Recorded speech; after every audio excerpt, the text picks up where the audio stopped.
ગુજરાતમાં ગુલાબી ઠંડીની શરૂઆત થઈ ગઈ છે।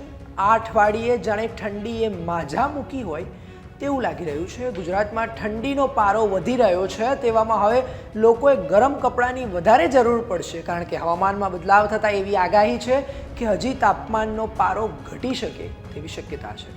આગામી તાપમાનમાં શું ફેરફાર થવાના છે, કઈ જગ્યાએ વધુ ઠંડી પડશે અથવા કઈ જગ્યાએ સૌથી ઓછી ઠંડી પડશે, જેવી વગેરે વાતો ઉપર આપણે આજે ચર્ચા કરવાના છીએ।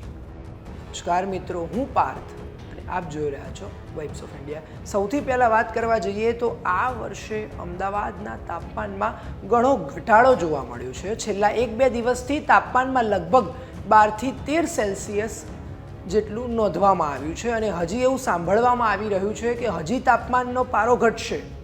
આ સિવાય જોવા જઈએ તો સૌરાષ્ટ્ર અને ઉત્તર ગુજરાતમાં તાપમાનમાં પણ ઘટાડો જોવા મળી રહ્યો છે। તેની સાથે ધુમ્મસ પણ ઘણી જગ્યાએ જોવા મળ્યું હતું। લગભગ 9થી 10 સેલ્સિયસ જેટલું તાપમાન ઉત્તર ગુજરાત અને સૌરાષ્ટ્રમાં નોંધાયું છે। તેની સાથે દર વર્ષની જેમ કચ્છના નલિયામાં સૌથી ઓછું તાપમાન આંકવામાં આવ્યું છે। સમગ્ર ગુજરાતમાં હાલ જાણે લોકો ટાઢે થ્રીજી રહ્યા હોય તેવું લાગી રહ્યું છે। આગામી અઠવાડિયામાં હવામાન વિભાગની આગાહી અનુસાર વધુ ઠંડી પડી શકે તેવી શક્યતા છે।